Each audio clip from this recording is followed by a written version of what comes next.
Thank you very much. Okay, we're up and live. It's good to be here. It's always good to follow Stephen Harnett. I've had the pleasure before. That means that you'll hear some things 4 times today. But I want to speak a bit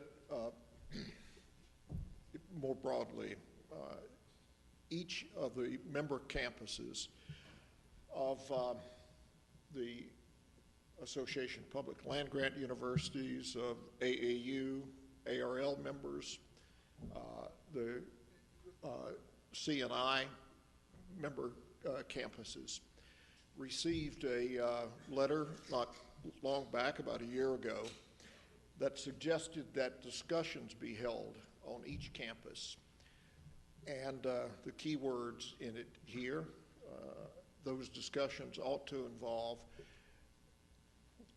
the question of university dissemination of faculty research product. And that's broader than the question about scholarly journals. And I want to, that's the context. Why? Well, the reason is that we've got some faults with our distribution system now, and great advantages if we fix those faults. And you're all familiar with the distribution system. It's a faculty responsibility now to distribute research, and there are rewards to faculty members. That distribution is done through the journal system, and the venues are ones that you're familiar with. The problem with that system is the limited distribution that you heard about. It's not only a limited distribution, but strangely, in a world of electronic access, it's a shrinking distribution. Journal subscriptions shrinking. They've been shrinking 3 or 4% a year for a couple of decades. It has very little to do with the open access movement, frankly, but just linearly shrinking. But as journals move to electronic form, it turns out that that is much more limiting under U.S. laws than the copyright. Under the copyright, it was quite possible to take those copies that you subscribe to in the library and to share them with the community very easily through borrowing systems. But as you move into the electronic world, that gets more difficult. And that means that folks that aren't part of the university community, almost all of you are part of your university community, those folks who aren't part of that community, for example, small businesses in the area, citizens throughout the state, taxpayers in general, don't have access to scholarly research that they once had. So we've got a system that is limited and is shrinking in size. This, again, like Stephen's presentation, I certainly support journals, I certainly support refereeing, and as universities, we rely on them. A university that doesn't seek outside evaluation of its own faculty research is destined not to be a really good university long time. It is too easy to become a self-congratulatory society and think everything we do is wonderful. So journals help keep us from that, so they're terribly important. But journals were established to distribute scholarly research. Wouldn't it be a great irony if somehow those journals ended up limiting the distribution of scholarly research? So very much in favor of them, but in favor of them so long as the original purpose is followed. I ask a rhetorical question, what could be gained if we could distribute the research product very freely without damaging scholarly journals or presses, something that we desperately need? And I want to ask the question very broadly. I am not advocating here. I'm merely asking you to imagine the advantages or perhaps disadvantages if each of the types of scholarly product that your faculty grad students produce could be distributed. The communities within a university are really distinct and different, and many of them will decide not to distribute things. Others will decide to distribute. So imagine the advantages and disadvantages, but free yourself from that Gutenberg world. We don't have to think about just distributing articles these days. We can distribute any kind of thing that is created on the university campus. So imagine that. And then I'll ask the questions. You got some answers earlier. What would be different for the authors, for scholarship, for the university and its department? And you'll come to understand why an association that represents large research universities like this one is interested in this question. Your imagination takes you further where we've already been. We've got a way to do this now, and that is through digital repositories. Most of your schools have digital repositories in place. Those that don't will. The print is disappearing. Print will disappear. We'll have it available primarily when it has artifactual value. The content is going to be distributed electronically, and you'll need something like a digital repository to do that. The question, and I'll go through this quickly, what would be different for articles, for authors, if you could get that material out and widely distributed? And you've heard part of the advantages. This is one of Stephen's colleagues. And if you want to look at the literature that has accessed this, go to Alma Swan's article, and it's a wonderful review article, and you'll find that that citation advantage is there now. I agree with Stephen that it is fleeting, that when everything is available, open access, of course it's not going to matter, but we're a long way from that point. And Keynes said, in the long run, we're all dead. Well, that's true, but we're living in the short run, so if over the next 6 or 8 years an advantage makes a difference to your university, take a look at that. This is a piece that just is very blunt. This is from a fellow at CERN.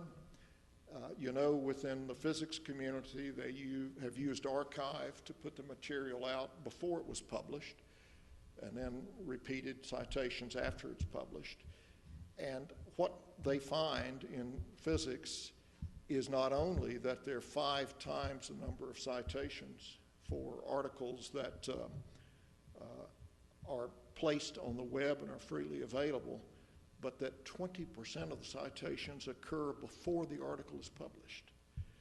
So if you want to have impact, and you want to have impact quickly, and you're in a field that can tolerate putting material out there before it's refereed, we've got a lot to learn from the physicist. Larger question, what would be different for scholarship?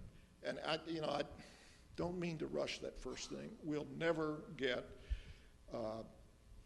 university faculty saying we want to mandate open access on ourselves unless they see an advantage to themselves. And those advantages are absolutely huge. Moving beyond the faculty member to the full range of scholarship, what's likely to be different there? A little summary. But when you get into this, you get the argument, heck, everything's available now. I remember being tossed out of a high association's office one day on the argument that everything was available online. What are you talking about?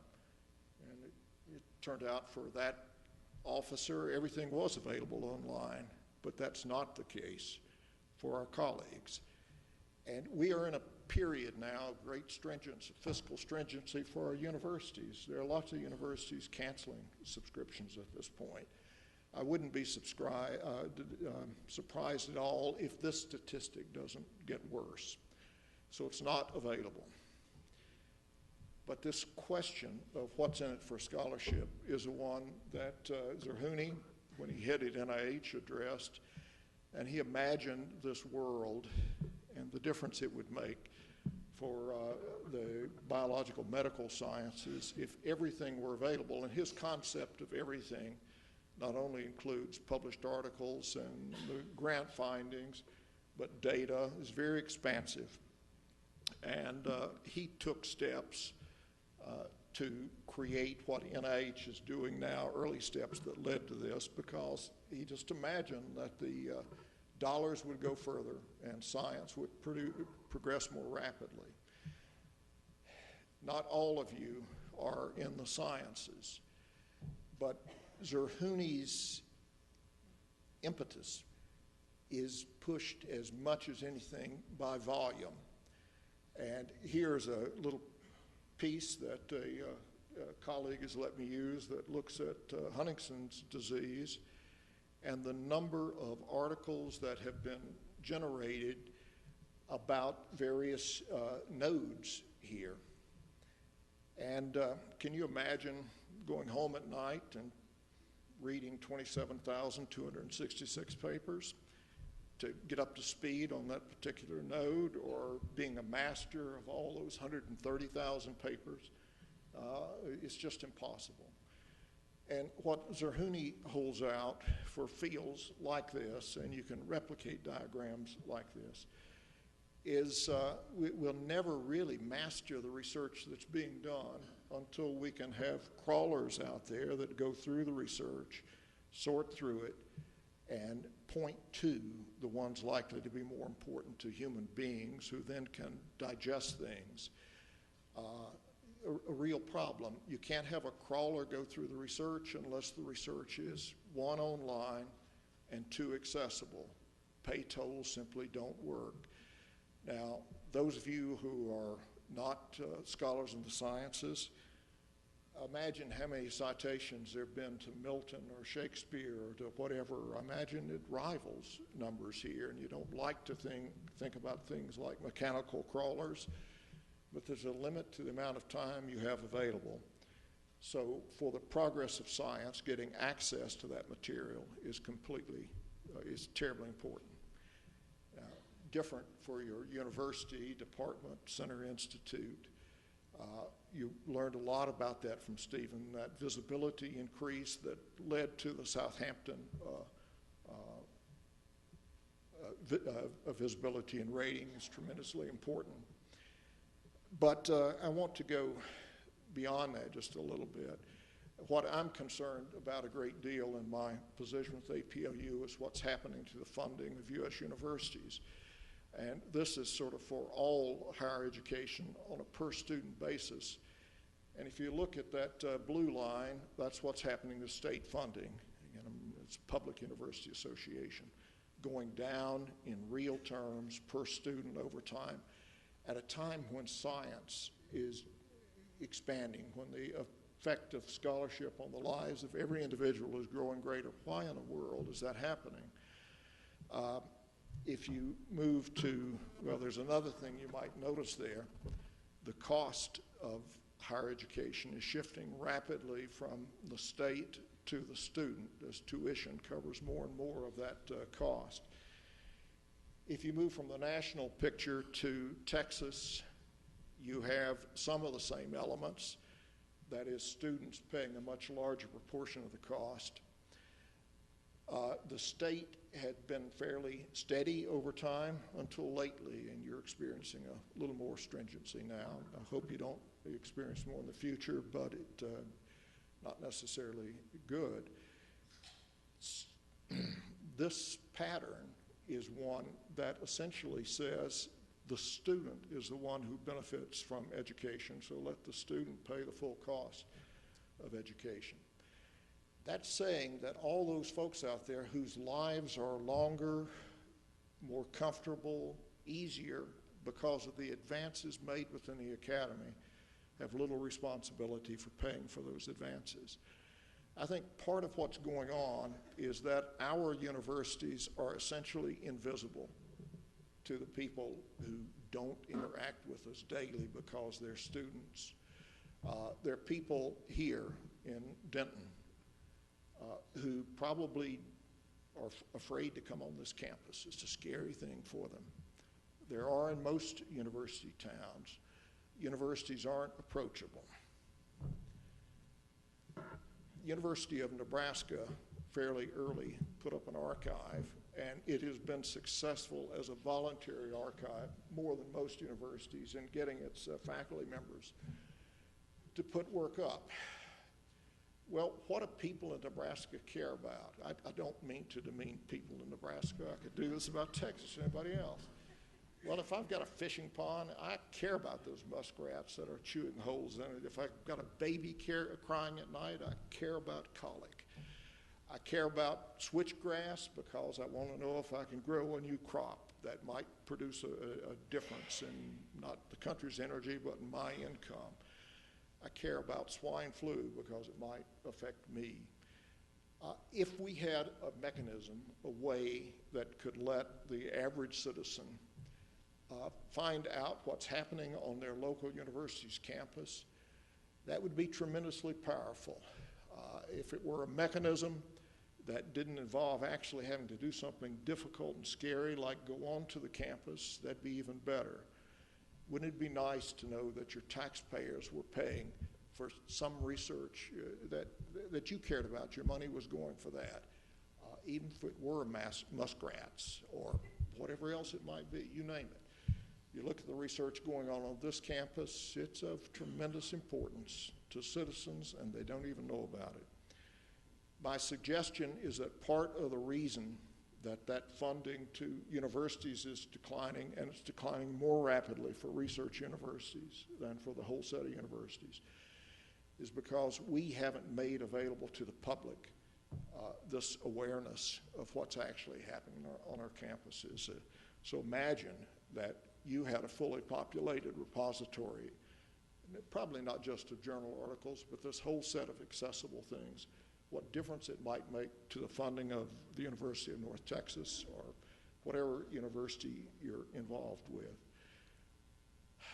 This is not just a question of responsibility of universities of the nation. There are things individuals can do. You can make your stuff available now, as Stephen has suggested.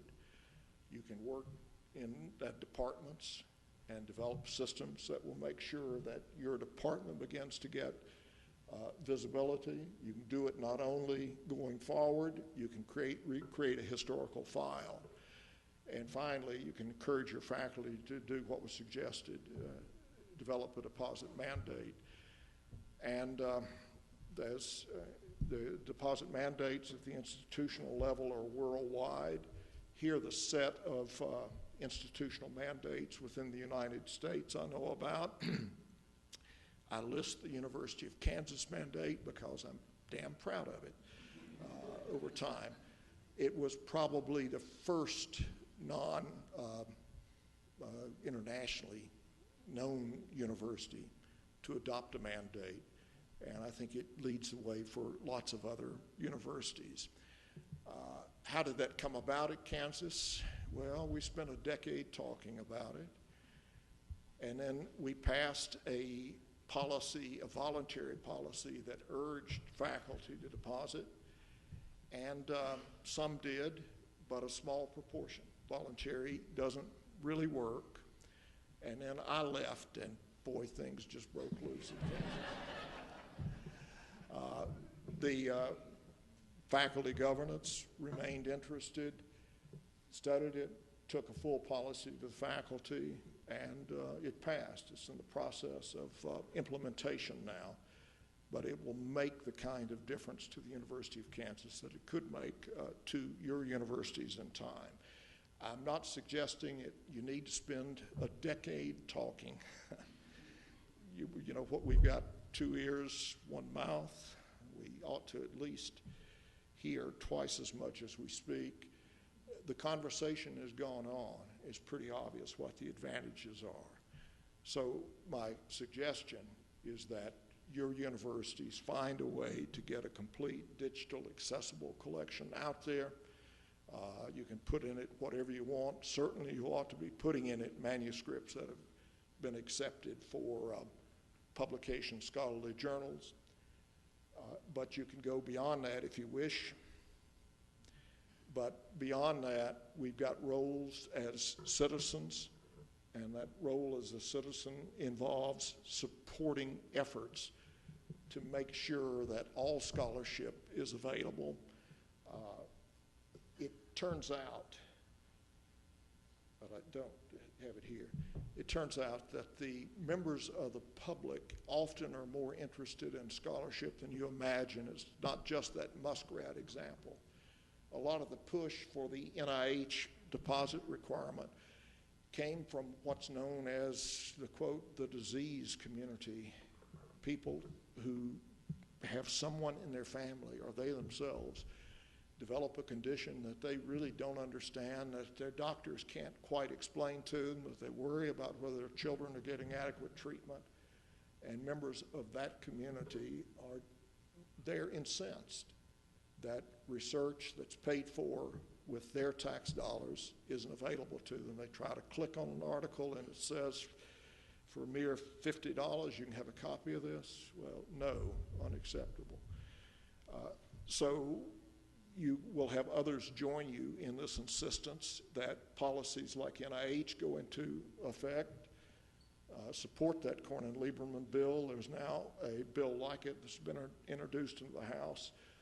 Push that OSTP policy any way you can to make sure that anything your federal government pays for that we ultimately publish in a scholarly journal becomes available.